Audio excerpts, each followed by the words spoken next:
오늘의 주요 뉴스입니다. 국내 코로나19 신규 환자가 100명을 기록해 사흘째 세 자릿수를 유지했습니다. 일상 속의 산발적 집단 감염이 계속되고 해외 유입 환자도 꾸준히 늘고 있어서 방역 당국은 거리 두기 상향 여부를 고심하고 있습니다. 미국 제약회사 화이자와 독일 업체가 공동 개발 중인 코로나19 백신 예방률이 90% 이상이라는 중간 결과가 나왔습니다. 화이자는 이달 말 미국 식품의약국에 긴급 사용 승인을 신청할 방침입니다. 글로벌 증시와 유가는 동반 급등했습니다. 미국에서 코로나19 누적 감염자가 1,000만 명을 넘어섰고 사망자도 24만 명에 육박했습니다. 바이든 미국 대통령 당선인은 미국이 암흑의 겨울에 직면했다며 마스크 착용을 거듭 호소했습니다.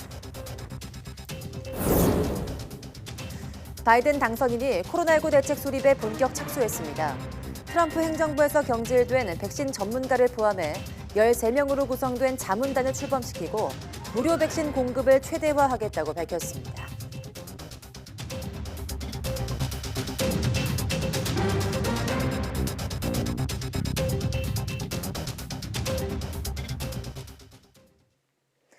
여러분 안녕하십니까?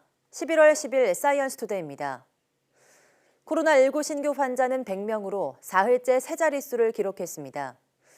중앙방역대책본부는 오늘 0시 기준 국내 확진자가 27,653명, 사망자는 5명 늘어난 485명이라고 밝혔습니다.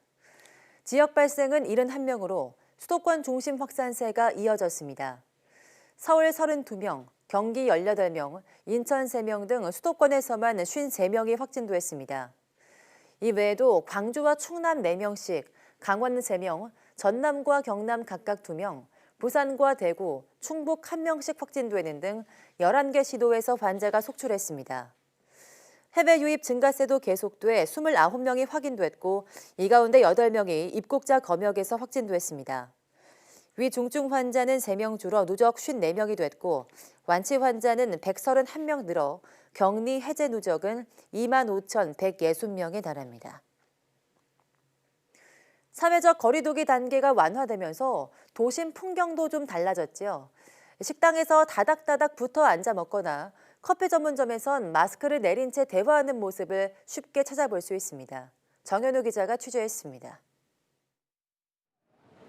점심시간이 다가온 서울 도심. 식당 앞에 줄줄이 늘어선 직장인 손님들이 보입니다. 안으로 들어가 보니 1m 거리 유지는커녕 사람들은 다닥다닥 붙어 앉아 식사하고 자리 사이 칸막이도 없습니다. 코로나도 있고 해서 아무래도 이제 위생 상태나 청결 상태가 가장 중요한 것 같고요. 사람이 그렇게 많이 붐비지 않으면서도 또 맛이 있고. 패스트푸드점에선 커피를 주문한 어르신들이 아예 마스크를 내려놓은 채 이야기를 나눕니다. 커피 전문점도 마찬가지. 턱에 마스크를 걸친 사람들이 곳곳에서 눈에 띕니다. 타인이 어느 정도 지켜줄지에 대한 리스크가 있기 때문에 스스로 최대한 조심할 수 있는 방법을 택하고 있어요. 웬만하면 포장해서 가지고 가서 식사하고 있습니다. 수도권 신규 확진자는 최근 일주일 동안 하루 평균 65명. 확산세가 아슬아슬한 상황인데도 사람들의 경각심은 어느새 약해진 겁니다. 거리두기 지침이 완화된 가운데 방역수칙 준수도 느슨해지면서 언제든 감염이 크게 확산할 수 있다고 전문가들은 지적합니다. 지역사회 감염이 전체적으로 여러 곳에서 동시다발적으로 나오고 있다는 게 문제가 되고 추세가 계속 150, 180, 200이 되면 저는 2단계 이상으로 확 올려야 된다고 생각하거든요. 거리두기 지침이 어느 단계이든 마스크 착용만큼은 필수입니다. 특히 방역당국은 부쩍 쌀쌀해진 날씨로 자주 환기하기 어려운 만큼 실내에서 더욱 철저히 지켜달라고 거듭 당부했습니다. YTN 정현우입니다. 코로나19 시대 첫 연말을 앞두고 대형 호텔 뷔페 예약이 속속 마감되고 있습니다. 연말 모임과 관련해 또다시 방역 우려가 나오면서 올해 송년회를 따로 하지 않겠다는 목소리도 나옵니다. 박희재 기자입니다. 서울 광화문 직장가. 올해 마지막을 어떻게 보낼지 시민들에게 물었습니다. 지금 이맘때쯤이면 사실 송년회를 준비하고 있을 시기고 굉장히 어떻게 보면 바쁘게 지낼 때인데 올해는 굉장히 회사 내에서도 되게 조용조용하고 내년에 좀 상황이 좋아질 때 다시 얘기가 나오지 않을까. 엄마 아빠가 아무래도 연세가 있으시니까 2달에 한 번 정도? 원래는 뭐 매주 가거나 2주에 한 번씩 갔었는데 좀 조심스러운 것 같아요. 대체로 송년회를 취소하거나 하더라도 소규모로 하겠다는 반응입니다. 그렇다면 대형 호텔 뷔페는 어떨까? 연말 온라인 예약 화면입니다. 주말 저녁엔 대부분 찼고 평일에 자리가 없는 경우도 있습니다. 예약 같은 경우에는 지금 몇몇 자리가 남아있는 주말 날짜도 있는데 올해 12월도 곧 마감될 거라고 예상하고 있습니다. 대규모 모임은 좀 자제하고 있는 분위기고 올해는 3, 4인 위주의 소규모 모임 위주로 예약이 좀 차고 있는 상황입니다. 전문가들은 이번 연말 모임이 코로나19 확산의 기폭제가 될 수 있다며 우려했습니다. 식사 시간은 단체 모임이라도 마스크 착용 원칙에 있어 사실상 예외가 적용되기 때문입니다. 지난 8월 롯데리아 점장들이 가진 회식에서 20여 명이 감염된 사례도 있습니다. 2월 말에 대구에서도 그랬고 8월에 수도권에서도 처음에 뭐 100여 명이다가 그 다음 날 200명, 300명, 뭐 500명 이렇게 수일 사이에 급격하게 올라가거든요. 지금도 아마 그 일촉즉발의 겨울철 대유행 초입에 있지 않느냐. 오랜 코로나19 방역 조치로 다소 느슨해진 사회적 분위기. 방역 당국은 확진자 폭증을 우려하며 연말 연시 모임을 자제해달라고 당부했습니다. YTN 박희재입니다. 네, 프로야구가 포스트 시즌 들어 전체 관중석의 50%까지 관중 입장을 허용하면서 다시 활기를 띠고 있습니다. 하지만 경기를 보며 치맥을 즐기는 낭만과 목청껏 응원가를 따라 부르는 모습은 볼 수 없는데요. 코로나19 시대 야구장 풍경은 어떻게 달라졌는지 조성호 기자가 보도합니다. 플레이오프 1차전을 앞두고 야구 팬들이 하나둘 고척돔으로 입장합니다. 한 분씩 거리두기 유지하면서 입장하실게요. 밑에 발판 확인해주세요.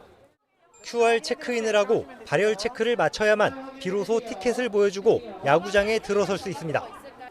절차는 복잡해졌지만 시즌 내내 찾지 못한 야구장에 온 것만으로도 신이 납니다. 페넌트 레이스를 계속 이제 집에서만 보다 보니까 많이 적적하기도 했는데 올해 코로나 때문에 많이 못 왔으니까 사실 여기 오려고 티켓도 되게 힘들게 구했어요. 경기 시작 전 복도 이곳저곳 테이블에서 간식을 먹습니다. 관중석에서 음식 섭취가 금지되면서 경기장 밖에서 허기를 달래는 겁니다. 간단한 음료만 지참해야 하는 규정에 따라 치맥을 곁들여 경기를 즐기던 낭만은 아쉽게도 볼 수 없습니다. 야구 보면서 치맥 먹는 게 약간 보는 재미이기도 하고 경기의 묘미이기도 한데 그게 조금 아쉽습니다. 하루빨리 코로나가 종식됐으면 좋겠습니다. 우레와 같은 응원가 열창도 없습니다. 대신 막대와 깃발, 이색적인 응원 의상들이 관중석을 채웠습니다. 코로나19로 힘든 시기를 보내고 있는데 이렇게 가을 야구 직관할 수 있어서 너무 좋은 것 같아요. 모자라든지 이런 망토 같은 걸로 선수들이 보고 조금 더 힘을 냈으면 좋겠습니다. KBO는 지난 8월부터 전체 수용 인원의 4분의 1까지 허용해오던 관중 입장을 포스트 시즌부터 절반까지 확대했습니다. 가을 야구 4경기가 치러지는 동안 3만 8천 명 넘는 관중이 질서정연하게 응원을 마쳤습니다. 코로나19는 일상생활뿐 아니라 야구장 풍경도 많이 바꿔놨습니다. 하지만 가을 야구를 기다려온 야구 팬들의 열정과 관심은 변함없습니다. YTN 조성호입니다. 식약처로부터 인증을 받은 것처럼 속인 무허가 마스크가 시중에 대량 유통되면서 해당 마스크를 구입한 소비자들의 불안도 커지고 있습니다. 한국소비자원에 따르면 지난달 29일부터 11일 동안 마스크 관련 소비자 상담은 모두 518건 접수됐습니다. 이는 지난달 1일부터 28일간 접수 건수의 3.6배 규모입니다. 특히 지난달 29일 무허가 마스크가 유통되었다는 보도 이후 소비자들의 구입처에 환불을 요청하면서 상담이 급증한 것으로 보입니다. 하지만 일부 판매자들은 식약처로부터 받은 정품 인증 서류가 있다는 이유로 환불을 미루거나 거부하고 있습니다.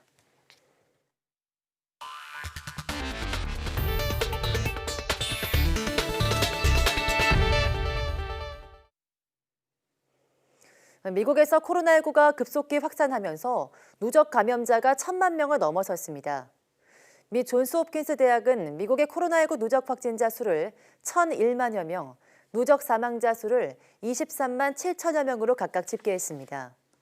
미국에서 첫 코로나19 양성 환자가 나온 뒤 294일 만에 누적 확진자가 1,000만 명을 넘어선 겁니다. 특히 900만 명을 돌파한 지 불과 열흘 만에 또다시 100만 명의 신규 환자가 발생하면서 최단 기간에 100만 명의 감염자가 늘어나는 기록도 세웠습니다. 1,000만 명은 미국 전체 인구 3억 2천만 명의 3%에 해당하는 것으로 미국인 100명 중 3명이 코로나19에 걸린 적이 있다는 의미입니다. 바이든 미국 대통령 당선인이 정권 인수 작업에 본격 착수한 가운데 첫 인선으로 코로나19 대응 자문단을 구성해 발표했습니다. 또 승리 선언 이후 첫 기자회견을 갖고 치명적인 바이러스 확산을 막기 위해서 마스크를 착용해달라고 호소했습니다. 김태현 기자입니다. 최우선 정책 순위가 코로나19 극복에 있다고 밝힌 바이든 당선인 인수위원회가 곧바로 태스크포스 구성에 나섰습니다. 인수위원회는 바이든이 승리를 선언한 지 이틀 만에 13명의 전문가로 구성된 자문단을 발표했습니다. 코로나19 TF는 오바마 행정부에서 공중보건 서비스 단장을 역임한 비베크 머시와 클린턴 행정부에서 식품의약국장을 지낸 데이비드 캐슬러 등 3인 공동의장 체제로 구성됐습니다. TF에는 트럼프 행정부의 코로나19 대응에 문제를 제기했다가 한직으로 밀려난 뒤 사직한 릭 브라이트 전 보건복지부 국장이 포함돼 눈길을 끌었습니다. CNN은 이번 인선은 바이든이 코로나 바이러스와 싸우는 것을 얼마나 중시하는지 보여준다고 전했습니다. 바이든 대통령 당선인은 승리 선언 이후 첫 기자회견을 갖고 코로나19 확산을 막기 위해 마스크를 착용해달라고 호소했습니다. And we're united in our shared goal, defeating this virus. As we work toward a safe and effective vaccine, we know the single most effective thing we can do to stop the spread of COVID is wear a mask. 바이든 당선인은 마스크 착용은 정치적 발언이 아니고 나라를 하나로 모으기 시작하는 좋은 방법이라고 강조했습니다. 그는 마스크가 노인과 어린이, 교사의 생명을 구하고 자신의 생명도 구할 수 있다고 역설했습니다. 또 백신이 널리 보급될 때까지 20만 명이 더 숨질 수 있다며 미국은 암흑의 겨울을 맞이하고 있다고 말했습니다. 바이든 당선인의 이번 기자회견은 트럼프 대통령의 코로나19 대응을 비판하고 차별화하려는 의도가 담긴 것으로 해석됩니다. YTN 김태현입니다. 미국 제약사 화이자의 코로나19 백신 예방 효과가 90%를 넘었다는 소식에 뉴욕 증시의 다우지수가 약 3% 급등했습니다. 현재 시각 9일 다우지수는 834.57포인트, 2.95% 오른 29,157.97의 장을 마감했습니다. 다우지수는 개장 직후 1,600포인트 이상 5.6% 폭등한 29,933.83까지 올라 3만 고지 턱 밑까지 육박했다가 오후 들어 상승폭을 줄였습니다. 다우지수는 장중 기준으로는 역대 최고치 기록을 경신했습니다. 미국 증시에 이어서 유럽 증시도 폭등했습니다. 현지 시각 9일 영국 런던 증시는 4.67% 상승했고 프랑스 파리 증시는 7.57%, 독일 프랑크푸르트 증시도 4.94% 폭등했습니다. 보리스 존슨 영국 총리는 코로나19 백신 개발 가능성이 한층 더 커진 데 대해 하나의 장애물을 넘었지만 여전히 여러 난관이 남아있다고 평가했습니다. 존슨 총리는 코로나19 대응 기자회견에서 백신 효과가 매우 긍정적이지만 아직은 시기상조라고 지적했습니다. 존슨 총리는 지금 우리가 저지를 수 있는 가장 큰 실수는 위태로운 시기에 코로나19 대응에 관한 경계를 푸는 거라고 말했습니다. 앞서 영국은 전체 인구의 3분의 1인 2천만 명이 2회 접종할 수 있는 규모인 4천만 개의 백신을 화이자, 바이오엔테크로부터 우선적으로 확보하기로 했습니다. 독일 정부 내에서 고위험군인 고령자와 의료진이 코로나19 백신의 우선 접종 대상자가 돼야 한다는 권고안이 나왔습니다. DPA-통신에 따르면 독일 윤리위원회는 이같이 밝히면서 경찰, 소방관, 교사 등이 다음 접종 대상자가 되어야 한다고 설명했습니다. 독일 윤리위원회는 노숙자와 난민과 같은 집단 수용시설에 있는 이들을 다음 접종 순위로 제시했습니다. 이와 함께 옌스 슈펀 보건장관은 미국 제약회사 화이자와 독일 바이오엔테크가 공동 개발 중인 코로나19 백신의 효과가 90% 이상이라는 발표가 나오자 매우 고무적이라고 환영했습니다. 슈판 장관은 이번 백신은 변화를 만들 것이라면서도 백신에 대한 승인이 내일 이루어지는 것을 의미하진 않는다고 말했습니다. 네, 미국 화이자 희소식으로 코로나19 백신 개발이 가시권에 접어들었지만 개발되더라도 세계적 대유행이 한동안 계속될 거란 전망이 많습니다. 백신 개발 이후 대량 생산까지 상당한 기술력과 시간 설비가 필요하기 때문인데요. 개발 이후 어떤 과정을 거쳐 대량 생산이 이루어지는지 이혜리 기자가 취재했습니다. 일반적인 사백신 생산의 첫 단계는 바이러스를 대량으로 배양하는 작업입니다.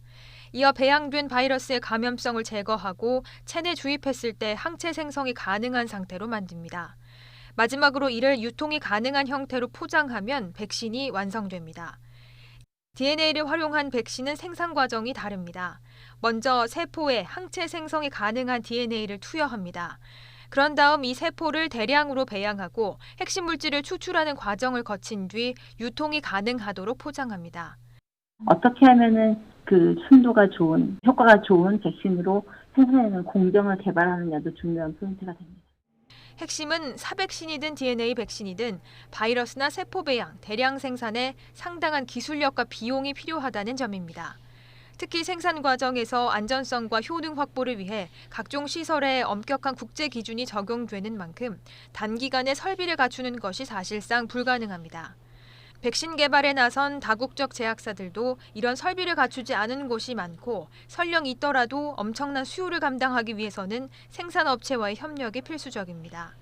전 세계에서 백신을 자체적으로 생산할 수 있는 나라는 굉장히 제한적입니다. 그중에 이제 우리나라가 백신을 자체 개발할 수 있는 나라 중에 하나로 이제 알려져 있는데요. 다행히 우리나라는 백신 대량 생산 시설과 기술력을 갖춘 국가 가운데 하나로 꼽힙니다.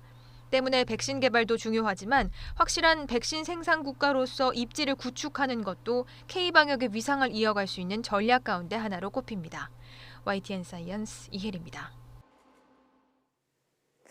코로나19 세계적 대유행 초기, 우리나라의 진단키트 기술과 대량 생산 능력은 전 세계에서 극찬을 받았습니다. 이번에는 진단키트에 이어 백신 생산 기술과 대량 생산 능력이 K-방역 확산의 또 다른 핵심이 될 것으로 보입니다. 최소라 기자입니다. 지난 2009년 세워진 국내 최초의 백신 공장입니다. 뛰어난 제조 기술과 생산 능력으로 전 세계 45개 나라에 백신을 공급하고 있습니다. 지금은 독감 백신 생산에 집중하고 있지만 코로나19 백신을 추가로 생산할 능력도 연간 5억 개에 달합니다. 국내 대기업이 운영 중인 또 다른 백신 공장입니다.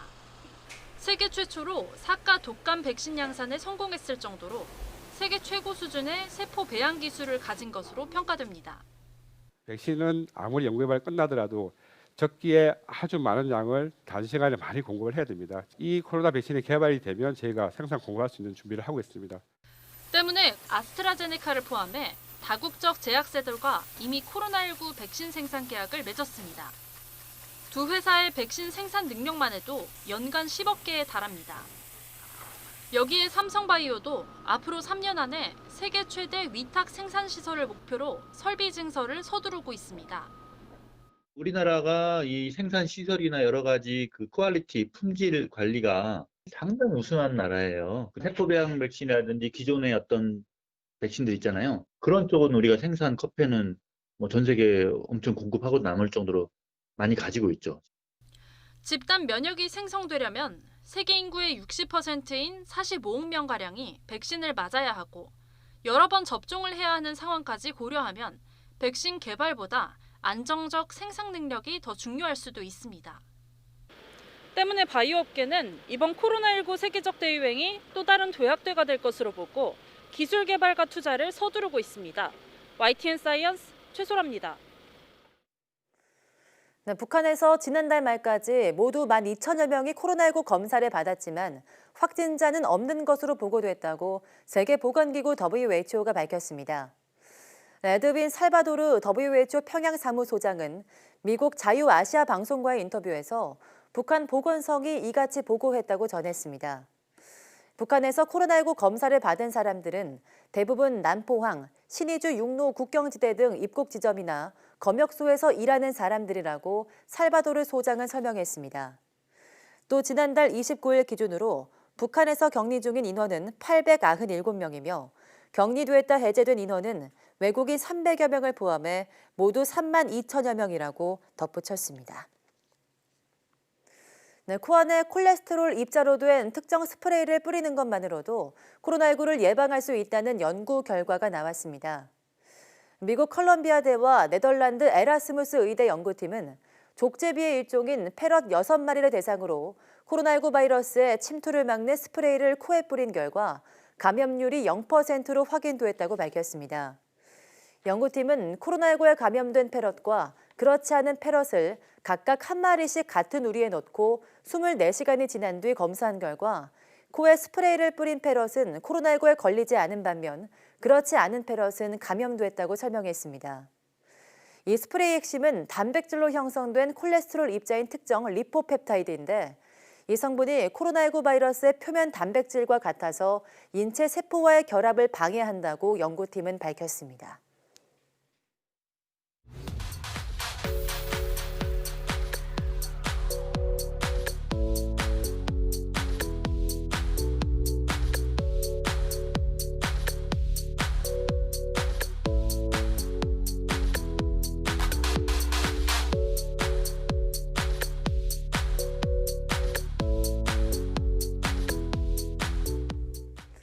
네, 올해 온실가스로 인한 이상기후가 전 세계를 강타했습니다.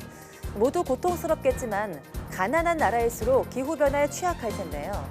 그런데 이산화탄소 배출량을 놓고 봤더니 가난한 사람보다 부자들이 더 많이 배출한다는 조사 결과가 나왔습니다. 가난한 나라에서는 온실가스를 적게 배출하지만 피해는 더 크게 받고 있다는 겁니다.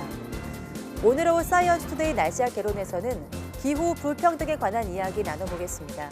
많은 시청 바랍니다. 함께해 주신 여러분 고맙습니다.